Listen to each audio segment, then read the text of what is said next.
Yo guys, welcome back to my channel. In this video, talking about 3 components to teen bodybuilding. Now this certainly persists to you if you're not a teen, but it's mainly focused towards teens because I myself am a teen, and I remember when I started I was about 14 years old. I was looking on the internet for information on teen bodybuilding, and it's actually pretty hard to find like just teens like me who aren't like super geared up or sponsored by, you know, brands that obviously endorse steroid use as a teen. Me, myself, I don't want to use steroids because I'm only 19. I'm far too young, and even then I would like to wait until I'm about 25. See where I'm at, see if my genetic potential is reached, and then by then, you know, we can talk about it. We can have an open conversation about, you know, steroids and gear. But until then, we're going to be staying off that. We're going to be staying natural. And today I'm going to talk to you guys about the 3 components to teen bodybuilding. This is all you're going to need to build consistent muscle and put on them consistent gains, guys. First off though, I want to thank you all for viewing my channel. Thank you all for viewing this video. You know, I make videos every day, and I would really appreciate it if you subscribed and liked this video. I put in a lot of time and work into these videos, so thank you for that. So, 3 components of teen bodybuilding. The first one is stimulus, guys, right? So, what is stimulus? Things like overload, aka working out, overloading the muscles, but it's a lot more than working out and just training. If you're not training correctly, you're not getting correct overload, correct stimulus, then you're not going to make progress. So, how can you make correct overload? Well, there's a couple ways. There's progressive overload is the main one. That's the one that everyone focuses on. That's the one most people get the most gains out of in the gym, and that's because that's the easiest one. You know, you go in the gym, rep out 135 for 10, you wait a week, maybe you wait 2 days, 3 days. I wait 48 hours. That's optimal for most natural lifters. You hit a push-pull leg split, hitting every muscle group twice a week, but that's the basics. So progressive overload, you do 135 on the bar the first day, and then 2 days later you would hit chest again, and you would hit 140 for 10 reps, or 135 for 11 reps, and then the following chest day you would hit 12 reps. It's very, very easy. You just go up each time. That should work for making gains, but it does not always work, especially if you're an advanced lifter. You're not going to be throwing 5 pounds onto the bar each time you're lifting, right? So what's another way you can get this overload for the stimulus? So another way you can get the overload is metabolic training, right? So what is metabolic training? Well, metabolic training is simply defined as completing compound exercises or any exercises with little rest in between to increase your heart rate and increase blood flow to the muscle. So this type of training pretty much can be defined as any training, but the main focus that I want to take out of metabolic training is pushing past failure with a weight that you wouldn't be able to overload your muscle with in the first place. So say you can do bicep curls with 45s for like 10 reps each arm for progressive overload, and then the next week you would do it for 45 for, let's say, 8, maybe 7. But for metabolic training, you would bump that weight down to like a 20 or a 25, and you would rep it out, rep it out, rep it out. And when it feels like it's burning to the point where you want to just give out, you can't stop, you would push through that, you would keep going, rep it out, because they're 25s, they're light, you know you can curl them.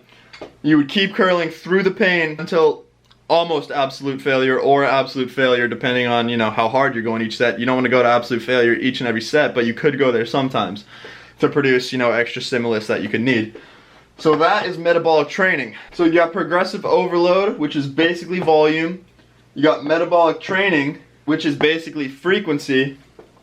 And what can you do if neither of these are working? Well, the obvious answer is you got to change it up, man. Whatever you're doing, clearly it's not working. If you've been doing it for a month, 2 months, 3 months, any amount of time that you think should be suffice for your muscle building needs, and it's not happening, maybe it's not happening with progressive overload, maybe it's not happening with metabolic training, switch them up for each other if you haven't already, and if you have, switch up your entire program, man. It's time to switch it up from the push-pull legs to the full body, or the full body to the push-pull legs, or even maybe throw in the bro split. You can do that sometimes. The bro split is not optimal, but it gets more shade than it needs. It is an alright split, and it's a very fun one too. So you just got to change it up, man. Whatever you're doing, if it's not working, switch it up and you'll make continual progress. Second component for teen bodybuilding is recovery. Now, this is an obvious one, but people fuck it up all the time. There's a lot that goes into recovery, more than just protein shakes and sleep, right? And even people fuck up the sleep all the time. So how do you recover correctly? You're gonna need 7 to 9 hours of sleep. We are not Arnold Schwarzenegger. We cannot be hospital, and we cannot sleep as fast as possible, alright? Not everyone can sleep 5 to 6 hours a night. take a bunch of trenbolone sandwiches for breakfast and make hella gains. That's not how it's gonna work for the vast majority of lifters, unfortunately. So, sleep 7 to 9 hours, whatever your body needs. You will know how much sleep your body needs at the end of the day. You'll feel good, you'll feel fine, you'll feel ready to train the next day if you're getting ample sleep. Second component to recovery is ample protein. Now, what is ample protein? 1 gram per pound of body weight. I'm sure you've heard it everywhere. I'm sure you've heard it all over the internet, all over YouTube by every single person making a video like this. 1 gram per pound of body weight should be suffice for you. Now, for me, I do a little bit less than that actually. I'm about 172 pounds. I eat about 150-ish grams of protein a day. And I find that that's suffice for me. You know, you could eat more, you could eat less. At the end of the day, you might fuck up your kidneys, you might fuck up other shit from taking in a bunch of protein, but you might not. So it's really up to you. I would suggest starting off a little lower than 1 gram perhaps and seeing if that is ample enough, but you know, seeing as we're all fiends for the gains, I'm sure you're gonna want more. So you're probably just gonna end up eating 1 gram per pound at the end of the day anyway, no matter what I tell you. So do that and make hella gains. Third component to recovery. This is a big one here. A lot of people fuck this one up.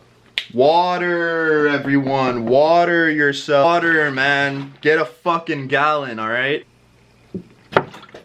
Shit's good. Water yourself every day, guys. We are living organisms. Our muscles are mainly made out of water. We need hella water to produce more muscle growth. How much water? Drink a fucking gallon, man. Drink a gallon of water a day. Start off with that.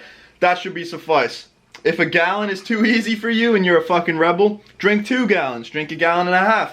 You really can't get too much water unless you're excessively pouring water down your gullet, and at that point it's probably gonna hurt your stomach and you're gonna puke it up later anyway. So, ample water. You can never really get too much. Just keep drinking it. Drink the water, produce hella gains. Simple as that. So, you got stimulus and you got recovery. With these 2 things, you're gonna be doing real well in the gym. You're gonna be packing on the size. It's really not that complicated to put on muscle. It's actually very, very brain dead. So, what can you do? What's the third component that everyone's waiting for to tie these 2 together? Well, here it comes. Consistency, everyone.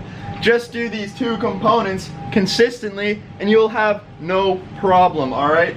If you stimulate your muscles, you overload them with progressive overload, metabolic training, changing it up every 3 to 6 months-ish, depending on how you're feeling, you know, if you feel like you're getting ample stimulus or not.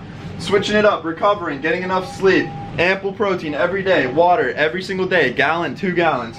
And you're consistently doing this, there is no chance in hell you're not going to make gains, right? Especially as a teen. We are in our prime years to pack on size and size and size. We have so much test, we have so much energy, we have everything going for us. We just have to make it happen with these 2 simple and easy tips for teen bodybuilding. So, don't do it just once, don't do it just for a week, don't do it for just 2 weeks, and don't even just do it for a year, right?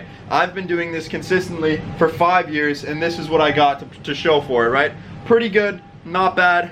At the end of the day, it definitely could be better, but you know, I'm still working on it and I'm still working on myself. So it is gonna take time, right? As natural teen bodybuilders, you're gonna pack on size quickly at first and then you're gonna hit a brick wall, I promise you. Eventually you will hit a brick wall, and it's all about your mental pushing through that brick wall and trying to make it happen. Either way, you know, you're gonna see hella gains at first, you're gonna be super happy.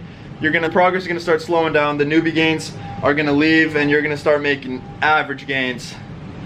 And it might fuck with your mental, but you gotta keep pushing, just keep doing it, keep being consistent, and you will keep making gains, guys. So, these were the 3 components to teen bodybuilding. If you follow these 3 simple steps, you will pack on gains and you will pack on the size. So, if you like this video, guys, you think my information is relevant to you, please leave a like on this video. It helps me out a lot and it boosts my ego more than you know. Please subscribe to my channel. I like to post daily content about fitness, motivation, things like that, gym related content, you know, stuff like that. A lot of lifting videos, me and my friends here in the home gym. So subscribe if you're new, leave a like if you enjoyed, and please comment down below what you want to see from me next, because I love making these videos and you know, I just want to keep producing them every single day for you guys. So follow me on Instagram at Garrett_VY. I'd like to personally thank you all so much for watching. Leave a comment below and I will reply to you with any questions or concerns that you may have. And I'll see you all in the next video. Peace out.